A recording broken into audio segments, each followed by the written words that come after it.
Carlos Nelson with What's Up Kansas City.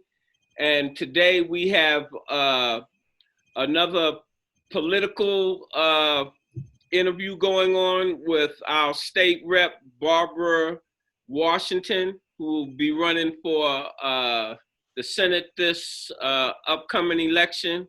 Barbara, how are you doing today? I'm fine, Carlos. Thank you for having me on What's Up Kansas City. Appreciate everything you do to keep us informed and keep everything out there. All right. What I want to start off with, we're going to be rapid sessions. Give our audience a little bit about you for people in the community who might not know who you are and how you got to be a representative for your district, and a little background on yourself real quick.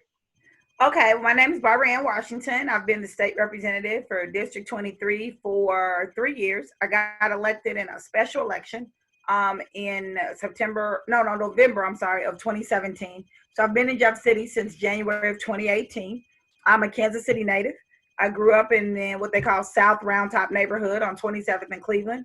Went to Kansas City Public Schools, Greenwood Elementary, Lincoln Academy for Accelerated Study, which is what it was called back then for junior high school, and Southwest High School. Went on to Mizzou, to their famed journalism school. Came back home and went to law school at UMKC and got an MBA, and just been in the community ever since, my whole life. The only time I haven't lived in the 23rd district, what is now the 23rd district, is the 4 years in college. A year when I first graduated, when I was in law school, I lived in the 50s. I've always pretty much lived on the east side, and then 1 year I lived in Grandview, and just internships in college is the only time I have not lived in my community. All right, let's fast forward. Let's talk about your last 3 years down there at the state. What were you able to accomplish, and what would you hang your hat on, per se? My biggest accomplishment that I'm proud of is to work on the bill that what we call Raise the Age, which raised the age from 17 to 18 before a young person can be prosecuted as an adult. This year, the governor signed a bill that had my bill included in it, which was to recognize July as Mental Health Awareness Month. That's near and dear to my heart, mental health awareness, to get more funding and treatment. I think it helps our community overall. We recognize those issues, break down the stigma, and I believe we'd have less crime and we'd have less people in jail who actually need to be treated. I've also been successful in working on bringing much needed funding back to our community. Urban farming, or farming in general, is something that I'm passionate about. My grandparents, my grandmother and her side of the family were farmers in Saline County, Missouri, in a small town called Blackburn. And understanding that growing up, I never had beef or pork from a grocery store until I went to college. It was always from the butcher who got it right. Sometimes it was animals that my own family took to the butcher and had processed. So understanding that as African descendants of the diaspora, we are inherently people of the earth, and we are farmers. We say farmers in America. I think they say pastoral in Africa. I learned that in Kenya. And we have gotten away from that. And if COVID has not taught us anything, it is that we must learn to be more self-sufficient. So I am proud of the fact that working with a colleague on the St. Louis side, we were able to get $200,000 that is specifically geared to urban farming. And this year, I narrowed the money a little bit so that you actually have to be in a city that has at least 50,000 people in it, which is only 13 cities in Missouri, before you can apply for that funding. And we have people that have gotten the money, and we have other urban farmers in our community. I have 2 great farmers in my district. And then go ahead and give them a shameless plug. Okay. Green Acres, which is right there on the it's on the land on the campus, I guess, of East High School. It is the largest tilapia farm in the state of Missouri. And Nile Valley Aquaponics, which is right around 29th and Wabash. Over there with Dre Taylor. with Dre Taylor. The first one was started by one of my mentors, Carol Cole, and is a passion of her children. Bill, one of my mentors too. Let me put Miss Cole yeah, on my on the heart, man. I mean, she did so much. She might have been too loud for folks, but just like Shirley Chisholm, she was always unbossed and unbothered, and didn't let anybody. I'm sorry, I'm talking like she's not. So it doesn't let anybody take her for granted or treat her any different because she is a Black woman. But strong Black woman. They've been able to get funding, and with this 200,000, Green Acres did get some money for that. But we also we have a new player to the game that's not didn't open a farm, but brought some of their farm in Noster, Missouri, and brought the manufacturing portion of their food product company to Kansas City, and that is Jordan Foods. That's Jordan Foods. A lot of people know Marion Jordan because he owns the Kansas City Globe. His popcorn is what I know. Yeah, a couple of 100 acres in Noster, Missouri, which is in Johnson County, Missouri. It's actually just right outside of Warrensburg, and they have a food manufacturing company, which their number one product is popcorn oil, popcorn salt. But they grow the corn for the popcorn. In fact, I saw him yesterday and was like, what kind of corn do you grow? And he's like, it's called popcorn. Like, that's the corn they grow. So he has moved the manufacturing part of that to Kansas City, not in my district, but right outside on 29th and Holmes. He's cut the newspaper building up in half. And so that is a blessing to come to our company. And it's a great deal, means a great deal to me, to continue to see self-sustainability with us and food. That was my major question for you, because in looking over your bio and some of the bills you passed, with me having media and interested in business, I seen that you had done some things on the economic frontier, and that's where I feel from African American, or I don't even like calling myself African American, part of the diaspora, that we have to try to level that playing field from a systemic point of view with these laws and some of the regulations and some of the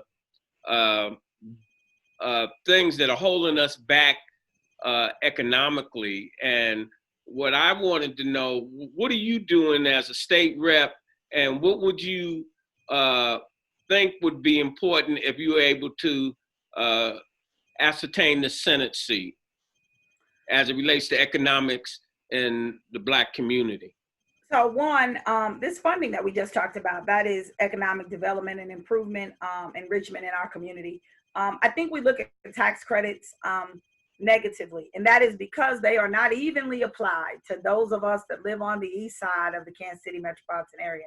So we have historic tax credits in Missouri that we're not getting as much on our side of the state as they seem to get on St. Louis. Somebody needs to understand those and be able to educate the community about those. Even with tax increment financing, I ain't the biggest fan of TIF because it takes financing, or it takes much needed property tax money away from many school districts. It does not for Kansas City, but that's a whole nother issue that we can talk about another time. But it does take it away from other school districts. However, the bad part of it is the economic incentives that are supposed to come from tax increment financing, which is if you give a TIF to a building and then they hire 50 people, more sales tax goes in, or whatever the case may be. That's not happening on our side of town because TIFs aren't approved on our side of town. Well, so I think as a state rep, my biggest job is to educate my community about the various credits that exist and talk to the community about what they think will help them. So in terms of economic development, there are lots of resources that I didn't even know about until I got there. I've brought money back for workforce development, which is a form of economic development, training people to go into the construction industry, not just to get a job, but a year-long mentorship idea, so that we stop giving you a fish and we start teaching you to fish. Tell me this. You can be there for the rest of your life. I think some of the games that were played with TIF over the last decade or two I think we've got a good representative. I think Kennedy being over that committee now, and I think I did an interview with Councilwoman Raina Park Shaw. I think she said that she was vice president. She's Uh, vice chair. She is. Vice chair, right? And I think that, as I said to you earlier, I'm interested in the economics because I think that's the that's where the African American or the diaspora, with Black people, we need to be looking at where this money is going, how it's being spent, and the only way we can do that is to support our elected officials like yourself. And one of the major things that Cascade Media is doing, we're trying to bring some of your colleagues on, like with as it relates to the city council, inviting all of the council people. And really, all I want to know is, what do you got planned for uh, the Black districts? We know you north of the river, and you here and there, and what have you. How do you plan to work with our elected officials to even the playing field? And I think at this point, with the whole world watching with George Floyd incident, he's just the poster child. Right. But the the the world understands that the underserved economically, educationally, and all of that, and the justice system is broke. And the only way to fix that, I don't think, is just with those marches, but is through our political representation. And you only can do as much as you can do. You've got to have the people on the other side of the aisle working with you uh, to pass bills and legislation that can possibly fix some of the ills. Where do you stand with this police board situation? Kansas City mayor feels the city should be controlling the police department, but over the past, it's a state issue. So uh, I believe that we need local control. I also think that as we look at local control, we have to make sure that we are monitoring what that means, because I don't want it just to be switching over to a mayor. And although I love Q now, we could get a mayor that could give us worse police commissioners. So I think we need to look as a community that we need control. We need to have a voice in who runs our police department, and we need a voice in who hires our chief. We need to be able to have a say in who has a say in that situation. But we also need a revamp of the relationships that our police department has with our community. So as we do local control, we need to look at some other things. And from a state perspective, and even Congressman Cleaver, we need to look at things like, we need to analyze that immunity that they have. We need to analyze whether or not, even under local control, do they investigate themselves? Should police police the police? Should that same department do that? There are lots of places that's not done. Please, I don't know them off the top of my head, but normally you don't investigate your own wrongdoings. And so, I mean, in fact, the police are proof that you don't investigate your own wrongdoings. If I beat up my husband, the police are going to investigate that, not me.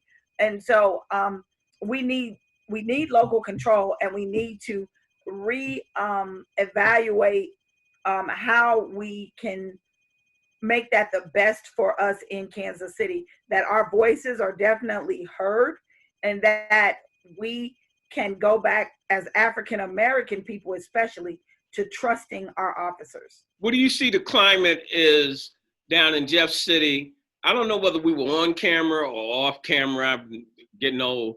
And I said to you, how hard is it working with Republicans down at the state? Well, for me, I'm a lawyer. I'm a lawyer by trade.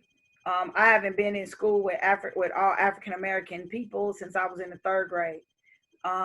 So all of us have experiences, or we should, try to have experiences with people from all realms of life. I'm a city girl with a country heart, because my family is from the country. Being from the country and knowing the country, being a lawyer who has had cases in over 50 of the counties that we have in our state, which is, almost half of the counties we have in Missouri, helps me have a different view, even if it's a bird's eye view of what rural Republicans, um, how their lives are. And so to work together means to find those commonalities that we have alike. We all got to eat food. Nobody wants to see homelessness. Nobody wants violent crimes to usurp their communities. So we have to find our common grounds. And then once we find our common grounds that we can work with, then we can start working at chipping away those differences so that they can listen to us on bills and legislation that is important to us, and we can get that passed. And they will listen to us when we need to stop legislation that's bad for our community.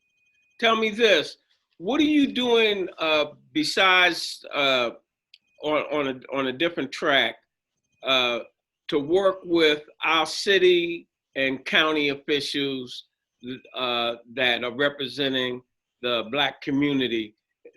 From what you know, is there any overall strategic plan to elevate our position across the board for the Black community?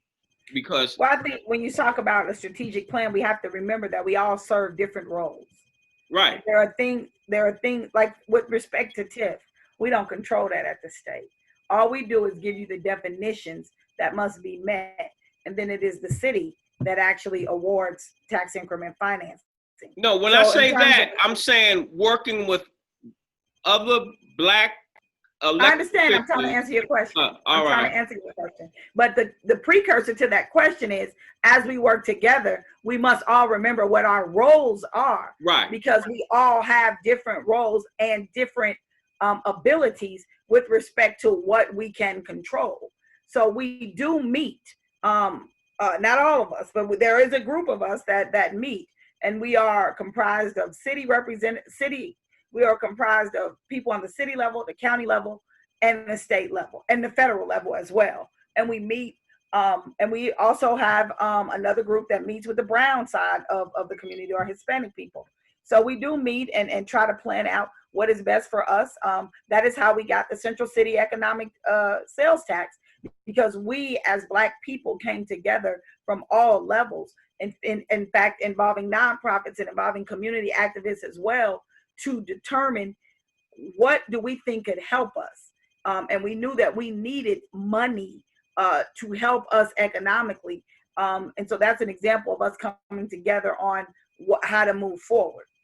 You as a legislator and representative, do you feel that the corporate community is doing the right thing and the fair thing from an economic standpoint to help with the economic situation and the educational situation and so forth? But what corporate community do you mean? Do you mean what, the Fortune 100 and 500 No, companies? no, the local people. We got even with the local people, we have several Fortune 100 companies. Do you right. Do you mean, do I think Hallmark's doing their job, or are you asking we as African American owned businesses doing their job? No, the majority community, the Black and Beaches, the Kaufmans. So first, I have an MBA, so I'm always say the first, a business is in the business to make money. That is their number one thing. So whatever their corporate commitment is, varies. So there are companies in this community that are very supportive and help us as African Americans, not necessarily economically, but they are giving back to our community. Kaufman Foundation is definitely one of them. Hallmark could do a little better, but Hallmark has made several millionaires out of Black folks in Kansas City by their MBE and WBE program. H&R Block has had some challenges in the past, but then they give a whole lot of money to other entities. And Mr. Hellsberg with Barnett Hellsberg has been a mentor to several smaller companies, including African American and women-owned companies. So I think that there's always room to grow and always room to do more. But there are lots of Kansas City corporations that are at the table, and their table is open for us to come and eat. We also need to know to bind with each other and have those conversations, so that if I know to go eat from Barnett's table for, diamonds, or I'll be honest, Mr. Barnett was my mentor when I was a reporter. And had I had $5,000 then and took 5% of his advice, I'd be a millionaire right now. So I know that there are people like him that are willing to help. But we also have Black folks that are millionaires that take that knowledge and they stick it in you. They soak it in you like injecting a turkey. I got to shout out to Mr. Gates and Mr. Maxwell, Bill Black, John, Perfect Output is the name of the company. So we have that. We don't have enough, but there is a commitment to giving back to our community. We just need the young people and the people that are destroying us right now. We need to give them some more hope. They need to know that Don Maxwell grew up in the hood and went to Central High School, and now he is what he is. They need to know Bill Black did that. They need to know Ollie Gates grew up on 12th Street, and that's why that's so important to him, and that's why he invests into where he grew up. Is there anything that you would like to leave our viewers with? Anything that you would like, in closing, that you would like them to know, or ask for their support? And I definitely want to ask for your support. If you have not already voted, please go vote Barbara Ann Washington, State Senate. On the Democrat ballot. You have to pick a Democratic ballot because this is the primary. You only get to choose one ballot. And if you haven't voted, you can vote early, or you can go and vote for me on August the 4th. But what I'd like to leave the viewers with is, you talked about economic development. I know we've had conversations, and that's something that we need. And that is to not give up on us, that we have to be proud of ourselves. And we have to start having more conversations and learning how to partner together. I applaud the young folks in this city because they are doing just that. They are coming together and trying to come up with solutions. All they need is an old mentor that's paved the way so that they are not having to recreate the wheel. And so I would leave with, let's continue to invest in each other and learn from each other, and maximize the resources that we all have. If we learn about pot A and pot A helped me, then it's my job to go and help someone else. It's my job, because to whom much is given, much is required.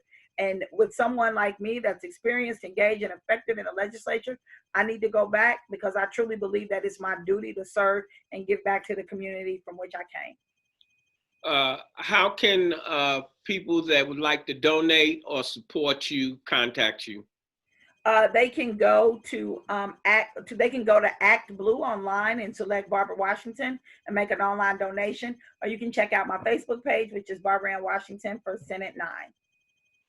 All right, Barbara. Website, but I don't think it's live till tomorrow or something. It was a pleasure having you on. Well, thank you for having me, Mr. Carlos. And every as we close on all our shows, sports and everything, is when you invest in your community, you're really just investing in yourself. Good night.